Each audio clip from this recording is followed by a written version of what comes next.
আজি আমি এই স্থানত বিন্নাকান্দিৰ এই দবকা অঞ্চলত আমি এটা বৃহৎ যোগদান কাৰ্যসূচী আমি কৰিছোঁ। আপোনালোকে সকলোৱে দেখিছে ইয়াত আমাৰ যুৱ নেতা সকলোৰে চিনাকি ৰেজাউল কৰিম চৌধুৰী ডাঙৰীয়া আমাৰ দলত যোগদান কৰিছে আৰু বহু ব্যক্তি তেখেতৰ লগত বহু দীৰ্ঘদিন তেওঁৰ লগত কাম কৰি থকা, আনকি তেওঁ যি সময়ত গণপৰিষদৰ দায়িত্বত আছিল তেওঁৰ দিনত নিৰ্বাচিত হোৱা বহু ধৰণৰ ৱাৰ্ড মেম্বাৰ ৱাৰ্ডৰ সদস্য আমাৰ দলত যোগদান কৰিছে।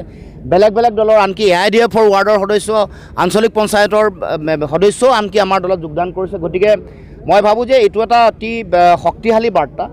বিন্নাকান্দি সমষ্টি জাতীয়তাবাদৰ এটা সময়ত দুৰ্গ আছিল, বৰভেটি আছিল।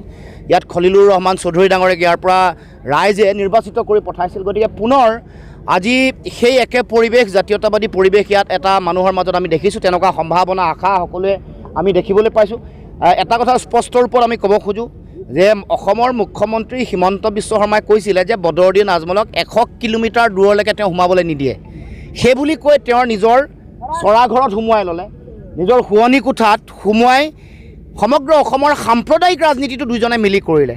আৰু সেই কথা আমি লোকসভা নিৰ্বাচনৰ আগতে উমান পাই ধুবুৰী লোকসভাত আমি 10 লক্ষ ভোটত আমি বদৰুদ্দিন আজমল চাহাবক হৰুৱাইছোঁ।